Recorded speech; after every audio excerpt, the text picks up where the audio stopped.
The car market is about to go insane, and here at my car lot, right now, we're preparing for it. This is a 2011 Subaru Forester, and we only paid $900 for this car. We probably went from making money to putting a claim in, and we're going to lose money, and maybe our rates go. I don't know what's going to happen because they know the same thing we know. Yep. We're about to sell a crap ton of cars, and we're on sale number 4, so I'm putting on temporary tag.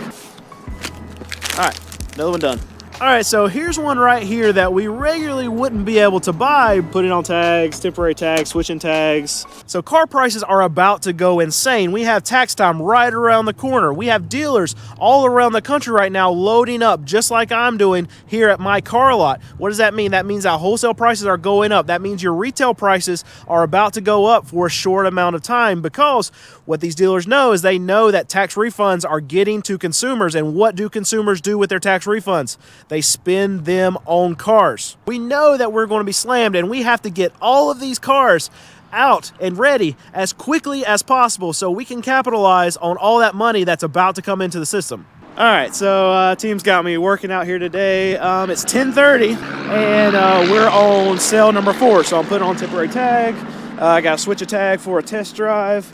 And what I'm trying to do for you is document all the craziness of tax time as we're doing it. And I'm already finding difficulties filming and working out here at the same time. It doesn't really feel like tax money yet, but we're pretty busy for Tuesday. Like I said, 10:30, and we're selling car number 4 today. So good sign, but I don't think it's tax money quite yet. So it's not chaotic. It's going to get chaotic though. All right, go over here. All right, Alex went to the auction today. How were prices?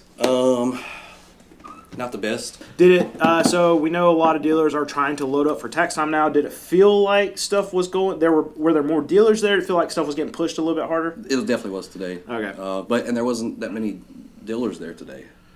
So was a lot of online buyers though? Mm-hmm. Yeah. So we go to an auction that's both live and online, and what we're finding during tax time is that we'll see more online buyers because there'll be dealers from other areas of the state that will just telecommute in and just hit a button to. They need cars as well. So yeah, and you can't. It's still hard to find used cars. I know there's more cars on the new car side, but used cars, we're still lacking a lot. So if we're seeing prices bump now, which I'm worried about, is dealers preparing for tax time because they know the same thing we know. Yep. We're about to sell a crap ton of cars. It's probably with next few weeks. Yeah, probably 2 weeks. Yeah. All right, thank you, sir. Yep. Oh, Alex is my mechanic. He buys cars for me, by the way. And Alex really, in my mind, is a superhero because not only is he buying cars for me, not only is he fixing cars, but he's also managing a lot of our workflow. And that's very, very difficult to do because he has to determine whether or not, when these cars have problems, if he is going to fix them here, how much time it's going to take, is it worth his time, can he get 4 other cars done in the time that he can get one of these cars done, and if that's the case where one of these cars is going to take him longer amount of time and he has to figure out it's not efficient enough for him to work on it here, then he has to decide to send it out to a shop, and then at that point he has to estimate how much it's going to cost for them to get it done, if it's worth them to get the work done versus him, even though it's going to cost him 4 cars worth of work. You see, there's a big math equation that's happening when Alex is dealing with all these cars. I couldn't do it. I'm glad he is in the position that he is in, and he is a genius, and he's still going to auctions on top of that, buying cars for us to bring here, sell them. So he knows what he's going to have to work on before the car even goes through the lane. So he's doing reverse trigonometry, algebra, quantum mechanics at the highest level while he's in the lane bidding, because he already knows what amount of time plus the money that he's going to put in. And as we know, as I know, as the owner of this company, time is absolutely money. So he also knows that too, and he's factoring that in when he's watching these cars go through the lane and bidding on them. All right, so we just had something happen that I'll tell you about. It's the struggle of being a car dealer, just owning a business in general. We had a car sitting at the place where we get a lot of our work done, this garage, and it's next to a highway. It was parked next to the highway, and someone was driving down the highway, and their wheel just fell off of their car. And while their wheel fell off of the car, it bounced up and smacked right into the door of our car, and I'll show you the image of it right here, but put a massive dent in our car. And guess what? that driver, Will, who came off their car, they do not have insurance. So filed a police report, and we're going to see what happens. But anyway, lovely. It's a car that we probably went from making money to probably putting a claim in, and we're going to lose money, and maybe our rates go. I don't know what's going to happen. But anyway, Joyce. All right, so here's one right here that we regularly wouldn't be able to buy, but since stuff has been slower, since wholesale prices have gone down in the last couple months, we've been able to buy something. It's a 2009 Mustang, and we paid $3,100 for it. The reason I bring this up is because as we're entering tax time, something like this, we're not going to be able to touch once tax checks hit, because this is a kind of vehicle that will be purchased by tax money. And it's almost a guarantee. So we'll sell that Mustang for probably $4,500, somewhere around there. But whenever tax checks hit a vehicle like that Mustang at auction, we're not going to be able to purchase that for $3,100 anymore. When the craziness starts to ensue, that thing's going to go up to like $4,000, $4,500 at auction. That's how drastic the prices change, and that's why we want to buy stuff. We want to load up on stuff like that right now when we can actually buy it, and over the last month and a half, because we know it's not going to be there in a month from now. Now at the end of the summer, when stuff starts to cool off, when the fluff starts to leave the system, we'll be able to go in and buy stuff like that again. But there's going to be a 2-3 month period where we're just not going to be able to touch something like that and be able to sell it to our customer and feel right about the price that we're actually going to sell them that car for. So, all right, and another one.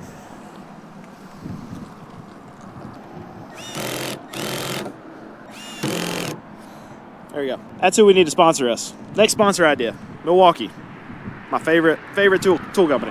And I've got a couple more to show you. See, this is a 2011 Subaru Forester, and we only paid $900 for this car. There you go. You can look at it. It's it's dirty right now, but it's actually in pretty decent shape. And how can we end up doing this? And it's not like it's got 300,000 miles. It's got 161,000 miles, and we paid $900 for it. But it's just the element of the time right now in the car market where a lot of these car dealers are not even going to auction. So stuff like this can actually fall through the cracks. And as long as we're there to catch it when it falls, then we can get a lot of good deals over the last 2 to 3 months when other dealers are slow.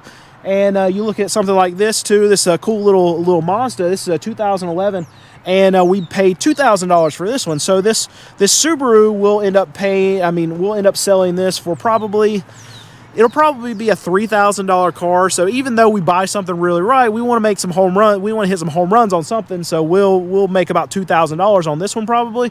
Whereas this Mazda that we paid $2,000 for, it's probably going to be a $3,500 car, so we'll be $1,500, and if we have to lower the price or negotiate off of it a little bit, which in tax time we generally don't, unless there's something actually really, really, really wrong with it.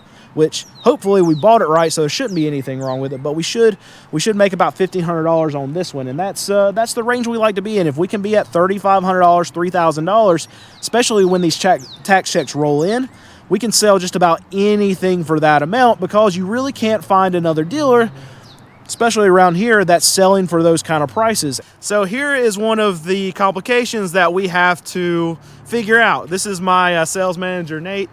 So all these cars that are around us right here, we just got them cleaned all at once. So we don't really have the luxury of getting cars out slowly, because we don't have a detailer on staff. It's better for us just to hire out a company to come and detail all these cars all at once. But what that means for me and Nate is that he's got to go take pictures of all these things. We've got to get them checked into our system, and we have to do it all in just about one day if we want to turn them very quickly. And it's just added workload for a small team like mine, a small car lot like mine. Just added hassle that we have to deal with when we're going through a time like this during tax time, when we're trying to get cars out as quickly as possible.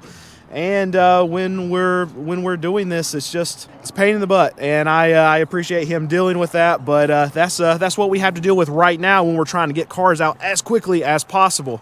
And all these cars behind me, they gotta get out today. So that's what we're working on today.